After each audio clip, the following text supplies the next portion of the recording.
뉴스 정면 승부에서만 만나볼 수 있는 고퀄리티 정치 토크 여의도 정면 승부 시간입니다. 오선의 중진 두 분 전화로 모셔봅니다. 더불어민주당 이상민 의원, 국민의힘 조경태 의원 연결하겠습니다. 두 의원님 안녕하십니까? 네, 안녕하세요. 조경태입니다. 예. 자, 이 의원님, 네네. 이 후보가 민생 탐방으로 PK 지역을 찾았는데 현장 반응은 나쁘지 않더라고요. 네네. 오늘 선대위에서 선대 회의가 있었는데 후보가 지난 주말 PK 이런 지역을 부산, 울산, 경남 지역이죠. 다닌 현장에 소리를 듣고 또 그들 특히 젊은이들을 만나면서 아주 호응하는 분위기가 뜨거웠고 또 진정한 소통이 이루어져서 자주 그런 기회를 가져야 되겠다. 메타버스는 첫 출발부터 매우 성공적이었다. 이렇게 평가를 하고 자평을 했고 또 실제로 그랬던 것 같습니다. 예. 조 의원님 생각은 다르실 것 같은데요. 네, 내려가서 부산에 대한 폄하 발언을 하지 않았습니까? 네. 네네. 그래서 부산의 도시가 초라하다는 그런 말을 전에 이해찬 전 대표도 그런 표현을 해가지고 많은 비난과 논란을 불러일으켰는데요. 이번에도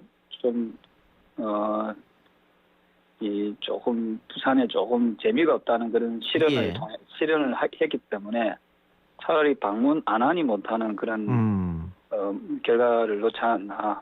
부산 시민들께서 상당히 마음에 상처를 많이 입고 분노의 목소리도 많이 좀 내고 있는 걸로 알고 있습니다. 이 의원님, 이 부산 평화 발언은 어떻게 생각하십니까? 그거는 전체 발언의 전체 취지를 살펴보면 전혀 부산을 폄하한다는 건 있을 수도 없고요. 또 말이 부산을 그 지역 가서 폄하를 할 리가 있겠습니까? 예. 그거는 괜한 말꼬리 잡히다. 그리고 오히려 말하고자 하는 본래의 취지에 맞게 같이 고민하고 또 논쟁이 필요하면 그렇게 해야지 그냥 지역적인 말꼬리 잡고 그런 논쟁을 하게 되면 그 자체가 좀 저급해지지 않을까 싶습니다. 예, 알겠습니다. 자, 이재명 후보가 지금 최근 들어서 2030에게 계속해서 손짓을 보내고 있습니다. 그러면서 여성 할당제, 여성가족부 명칭 변경까지 꺼내들었는데 이거는 아마 홍준표 후보에게 쏠렸던 2030들이 지금 갈 데가 없다. 이 기회를 잡아야겠다. 이렇게 판단한 것 같거든요. 조경태 의원님, 네, 저는 이 문재인 정권도 그렇지만은 이재명 후보 역시도 아마 문재인 정권을 개성하려고 하는 연장선상에 있다 보니까 그런 정책들도 유사하지 않겠나라고 봅니다만은 지금 2030 젊은 세대들이 가장 힘들어하고 가장 분노하는 것 중에 하나가 젠더 갈등이거든요. 예. 여성 남성 편가르기 하는 거. 예. 그래서 저는 이런 부분을 통해서 사회적 갈등을 일으키고 또 사회적 갈등 요소 또 갈등 비용을 늘리는 것은 바람직한 모습은 아니다라고 보고 있고요. 그런 의미에서 이 편가르기를 통해서 뭔가 정치적 이득을 취하려고 하는 그런 정치적 행태는 이제 사라져야 되지 않을까 이런 생각을 합니다. 2030에 대한 구애가 아니고 편가르기다. 네, 그렇습니다. 이게 아시다시피 여성 표를 좀 의식해서 그렇게 표현했는지 모르겠지만 사실 실력 있는 사람이 그 자리를 가고 또 역할을 해야지 어떤 누구를 할당한다. 여성 할당제를 준다면 남성 할당제를 왜 안 줍니까? 그런 부분에서 할당제 자체는 저는 없어져야 된다 생각하고요. 굳이 할당제를 준다면은 사회적 약자라든지 장애인이라든지 정말 어렵게 사시는 분들 또는 요즘에 또 1인 가구가 아시다시피 세대수가 약 40% 수준이지 않습니까? 1인 가구에 살고 있는 분들에 대한 배려라든지 이런 것들이 있으면 모를까. 그 역시도 저는 정정당당한 실력으로 저는 평가받고 또 그렇게 인정받는 그런 사회가 열심히 땀 흘려서 일하는 사람이 어쨌든 대접받고 또 평가를 받는 그런 사회가 돼야 된다. 정정당당한 사회가 되길 바랍니다. 이상민 의원님 반론 있으실 것 같습니다. 네, 이 여성할당제는 그동안 이제 남성 중심, 남성의 여러 가지 그 사회적 여건이 더 이루었던 그런 측면을 고려하고 여성들에게 좀 더 제약된 조건들이 있어서 진출이 많이 제약을 받기 때문에 그를 배려하기 위한 출발선이 틀린 또는 기울어진 운동장을 바로잡기 위한 그런 노력의 일환이라고 생각되고요. 어느 누구를 특혜주기 위한 것이 아닙니다. 그거는 뭐 여성이든 또 사회적 소외 계층이든 필요하면 이런 정책들을 펼칠 수 있다고 봅니다. 예, 알겠습니다. 그런데 그 조경태 의원님, 네네. 지금 국민의힘에서 2030을 잡기 위해서 뭐 이재명 후보처럼 애를 쓸 텐데, 그런데 2030한테는 역시 홍준표 후보가 인기가 있었단 말이에요. 그래서 선대위를 참여하게 되면 상당히 도움이 되지 않겠느냐. 근데 아직 홍 의원은 참여할 생각이 없는 것 같습니다. 근데 옆에 계셨으니까 혹시 네. 이와 관련 이야기를 들어보신 적 있으십니까? 네, 아마 홍 후보는 뭐 말씀 그대로 백의종군 하겠다고 하고 또 경선에 승복하겠다고 했지 않습니까? 예. 네, 그리고 뭐 그 이상도 그 이하도 이제 더 이상 본인에 대한 거치 문제를 논하지 않았으면 좋겠다. 저는 그 의사를 저는 최대한 존중해야 된다고 보고 있고요. 예. 다만 이제 선대위에 적극적으로 할 것인가 안 할 것인가는 이제 본인과 또 윤 후보의 어떤 그런 마음가짐, 물론 윤 후보는 뭐 함께 하자고 계속 말씀을 하고 있을 거라 보고 있고요. 예. 어쨌든 그 부분에 대해서 저는 홍 후보의 어떤 생각, 판단은 좀 존중돼야 된다 이렇게 보고 있습니다. 알겠습니다. 좀 지켜보도록 하겠습니다. 이상민 의원님, 네네. 이재명 후보 부인이죠. 뭐 김혜경 씨가 낙상 사고 관련 유언비어로 인해서 결국은 119 신고, 전화, 구급차, 이송 사진에 진료 기록, 녹취록까지 공개됐는데 이걸 가짜 뉴스가 처음에 떴을 때 당이 제대로 대처를 못한 거 아니야? 그래서 이게 퍼진 거 아니냐? 이런 지적이 있는데 어떻게 생각하십니까? 뭐 당이 그런 사정을 일일이 그때 이루어진 사정을 다 파악하기는 어려웠던 것이었기 때문에 예. 당으로서는 좀 사태 사안에 대한 진상을 파악하기 위한 노력을 했던 것이고요. 예. 이 가짜 뉴스가 너무 그 기승을 부리고 조직적으로 유포를 시키니까 예. 오히려 이런 것들에 대한 대책이 좀 필요하겠다. 이게 뭐 그냥 너무 말도 안 되는 얼토당토하는 얘기들을 상상력을 발휘해서 예. 그 희망 사항까지 넣어가지고 이렇게 해버리니까요. 예. 그런 부분에 대해서 어떤 당으로서도 근본적인 제도적 여러 가지 그 고민을 하고 있습니다. 예. 그 당에서 뭐 고소 고발 강력한 조치를 취하겠다고 했는데 그게 근본적 대책은 될 수 없지 않습니까? 예, 그렇습니다. 그 뭐 고소 고발은 그 임기 응변적인 대응 방법이고요. 보다 이런 가짜 뉴스나 이런 것들이 기생되지 않도록 또 이런 것들이 심지어 조직적으로 유포되는 점에 대해서는 아주 철퇴를 내릴 수 있도록 좀 어떤 그런 대책이 좀 있어야 되겠습니다. 예. 자, 관련해서 조 의원님, 김재원 최고위원이 최고회의에서 그럴 수도 있겠다, 이 가짜 뉴스와 관련해서 이 후보의 인간 품성이나 됨됨이 문제를 봤을 때 그럴 수도 있겠다 이런 건데 이 가짜 뉴스에 대해서 윤석열 후보도 당할 수도 있는데 이게 조금 너무 심한 말 아니냐 이런 지적이 있습니다. 글쎄요, 부인을 폭행한다는 것은 사실은 물론 어쨌든 부부 싸움에서 있을 수는 있는 경우들이 왕왕 있습니다만은 그래도 명색이 대선 후보가 과연 그 부인에 대해서 폭행했겠냐 하는 부분에 대해서는 일반적으로는 상당히 좀 회의적으로 보지 않겠습니까? 예. 그런데도 불구하고 이런 소문들이 계속해서 퍼지는 부분에 대해서는 한번 저도 어째 보면은 여러 가지 원인이 있지 않겠나 이런 생각을 하거든요. 그런 부분에 대해서 예. 저는 보통의 우리 상식을 가진 이 주자들 같으면은 아마도 그런 부분에 대해서 가짜 뉴스라고 딱 잘라서 표현 더 이상 확산이 안 될 건데, 근데 이재명 후보에 대해서는 이런 얘기들이 자꾸만 확산되는 걸 보면은 상당히 좀 본인도 많이 곤혹스럽지 않겠나 이렇게 보고 있습니다. 그럼 김재원 최고가 했던 이야기랑 비슷한 생각을 갖고 계시네요, 조 의원님은? 비슷한 생각이 아니라 국민들이 그렇게 느낀다는 것 자체가 사실은 상당히 좀 그동안의 그 이 후보의 어떤 품행에 대해서 여러 가지 뭐 국민들이 조금 좋은 시선은 아니다. 예. 곱지 않은 시선으로 보고 있는 거 아닌가 이런 생각을 합니다. 자, 이상민 의원님. 예. 사회자님께서 만약에 그런 일이 있다 하면은 보통 국민들은 지금 가짜 뉴스다 하겠지요. 알겠습니다. 그러니까 예, 어떤 말씀인지 예. 알겠고요. 지금 언론에서는 이와 관련해서 야당이 루머를 키우고 있다, 활용하고 있다, 금도를 넘었다 이런 비판도 있단 말이죠. 이상민 의원 지금 조경태 의원과 김재원 최고가 했던 이야기 종합해서 반론 펼쳐주시기 바랍니다.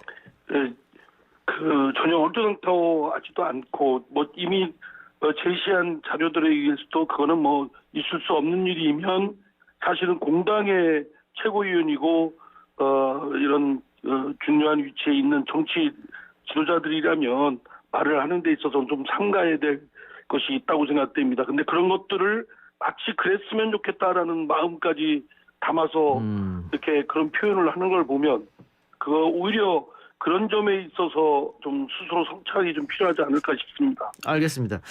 이 의원님 아까 제가 당 대응 좀 늦지 않았냐 여쭤봤었는데 오늘 초선 의원들이 그 당에다가 외부 인재를 전면 배치해라 현장성을 잃어버렸다 이게 좀 비판하는 기자회견을 했던데요. 이건 어떻게 보세요?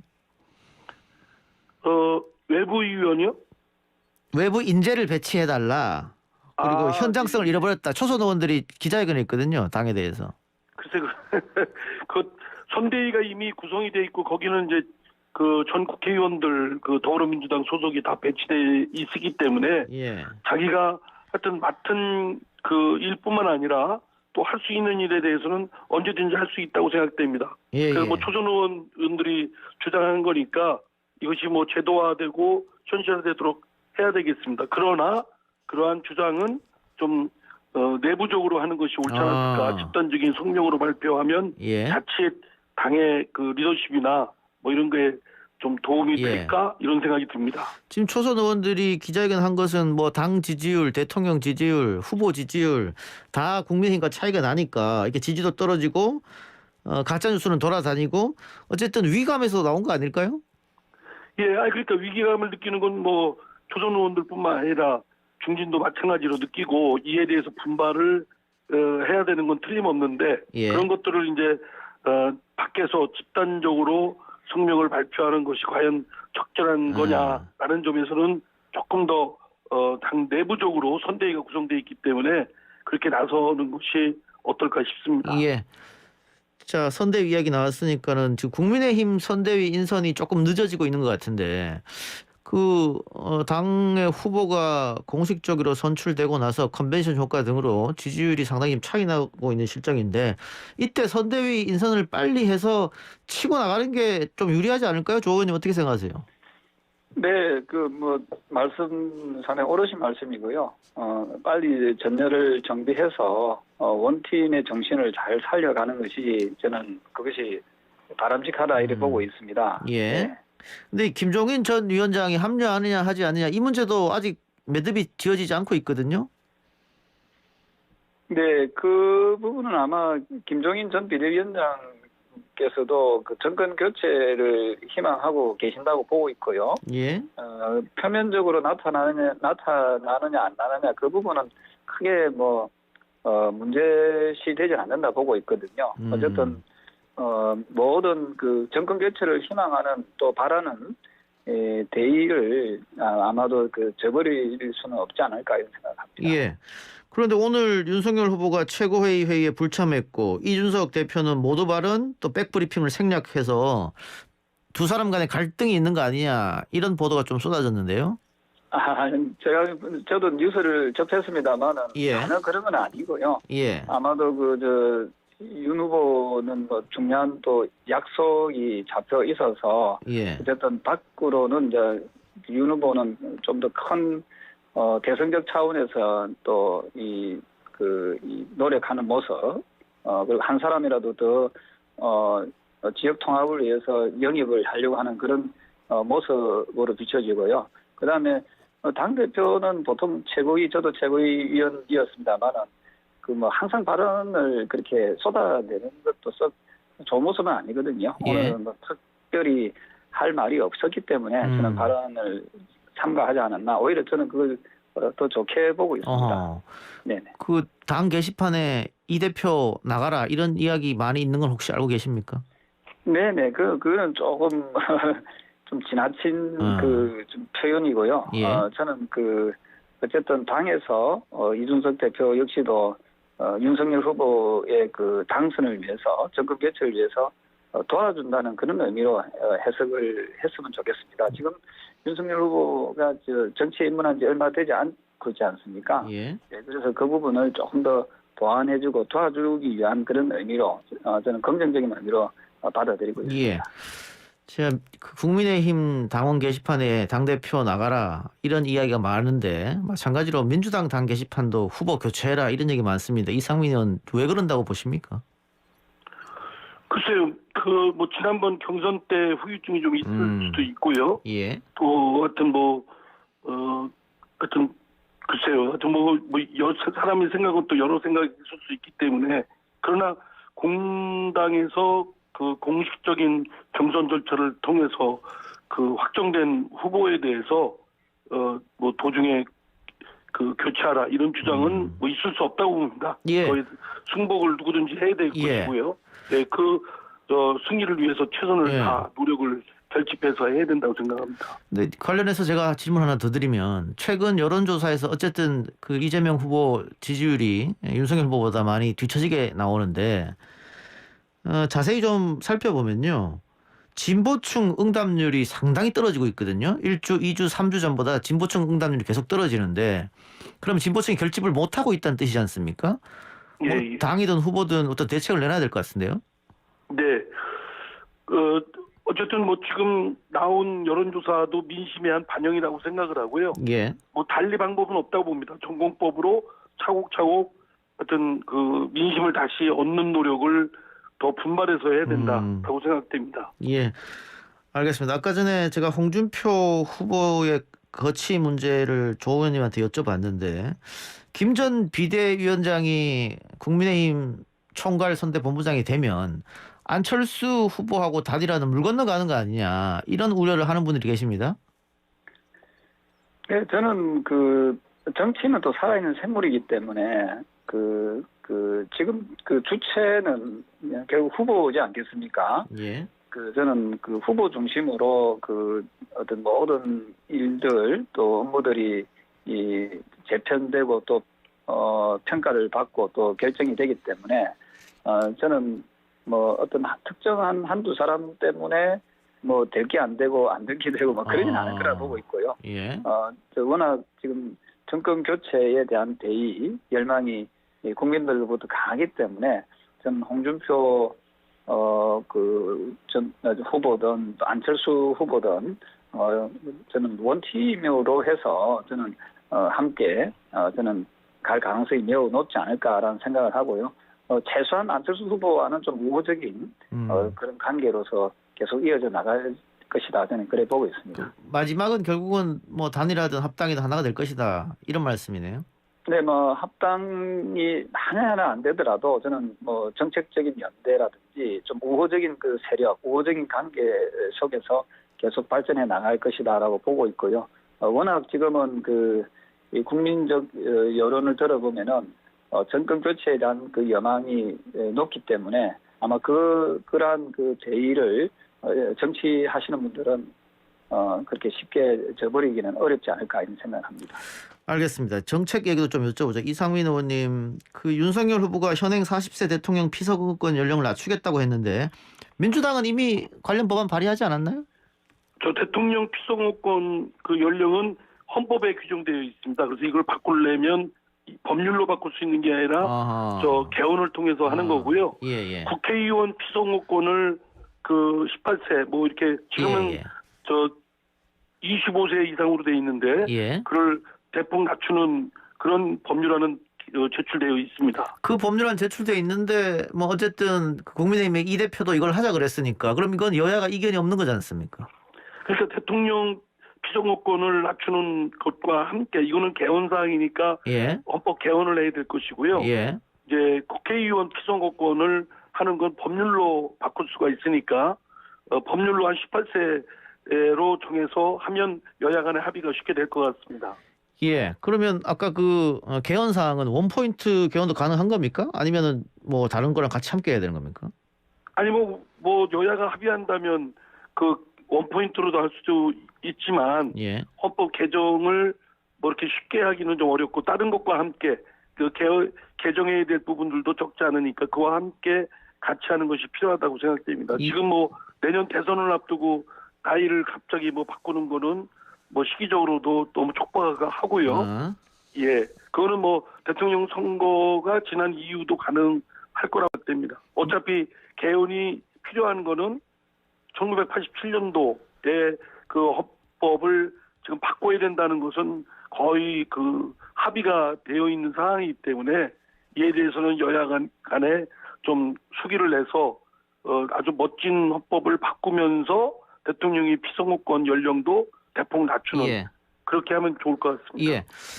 자, 어쨌든 민주당과 이재명 후보는 캠프를 좀 일찍 꾸리고 후보도 빨리 선정이 됐기 때문에 여러 가지 정책 이야기가 나오고 있습니다만 윤석열 후보 또 국민의힘 쪽에서는 구체적인 공약이나 정책이 좀 안 나오고 있는데 이것도 어때 이게 선거관리위원회가 꾸려지게 되면은 어떻게 나오는 겁니까? 조 의원님? 예. 뭐 충분히 좀 요즘에 윤 후보께서도 정책에 대해서 말씀을 많이 하고 계시고요. 예. 국민들이 안고 있는 과도한 그 세금 문제, 1인 가구에 대해서는 종부세를 폐지하겠다든지 아주 뭐 국민들의 이제 피부에 와닿는 그런 공약들을 이제 계속해서 정책 공약들을 이제 발표하고 있지 않습니까? 예. 그리고 선대위가 꾸려지게 되면은 아마도 그동안에 우리 국민들이 그 억눌려왔던 여러 가지 정책들이 변화가 좀 있을 거라고 생각을 하고요.